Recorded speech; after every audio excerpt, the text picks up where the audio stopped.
بجنے لگا جو ہاتھ سے دامن دراز کا تو زینب نے بھی اوڑھ لی چادر بطول کہ پھر سونے نال پیار کرنے والے اور صابرہ کا گھرانہ میرے پاک حسین نے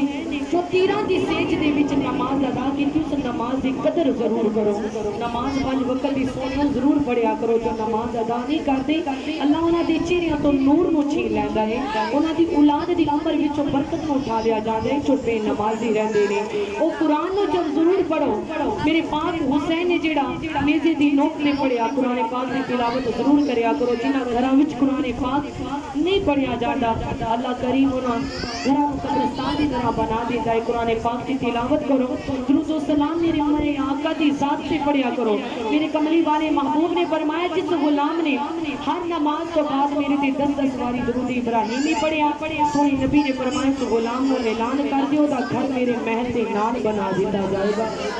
سونے تے درود و سلام دے نظرانے پیش کرو جھوٹ نہ بولو اس زبان دے نال کسی دی چگلی نہ کرو کسی دی غیبت نہ کرو چگل خور انسان دا وہ حال ہوئے گا کہ جہنم دی اگ دے وچ کٹ کٹ کے چگل خور انسان نو پایا جائے گا کسی نو برا نہ آکھو نبی پاک نال پیار کرن والیو کسی واسطے دل وچ نفرت نہ رکھو کسی واسطے بغض نہ رکھو کی پتہ کس موڑ تے زندگی دی شام ہو جائے پھر نہ مرد تو بعد ہی دنیا کا ماندی ہے انسان دے نہ دنیا دا مال کا ماندا ہے پیار کریا کرو اس سونے دے نال مرن دے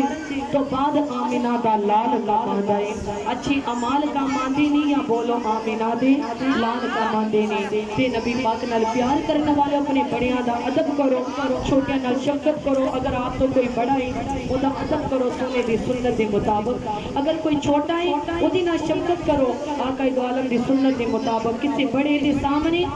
زبان درازی کرن تو کبھی بھی عزت انسان کو نہیں ملتی یہ نہیں کہ کوئی سوچے اگر کوئی بڑا ہے اگر اس نے مینوں ایک گل ہاتھ دیتی اگر میں 4 ود کے نہ سنایا تے دے وچ میری کوئی بات نہیں رہے گی نبی پاک دے غلاموں برابری کرن تو کبھی عزت نہیں ملتی ہمیشہ آج دے وچ رہن تو عزت ملدیاں نے جو آج دے وچ رہندے نے اللہ انہاں دے درجاتاں نو بلند کر دیندا ہے کیونکہ سیانے کہندے نے نیویاں ٹانیاں نو بہتے پھل لگدے نے اللہ سونا ساڈا پڑھنا اپنی بارگاہ عالیہ دے وچ قبول تے منظور فرمائے سونا سارے مدینے دا مہمان بنائے تے پھر آپ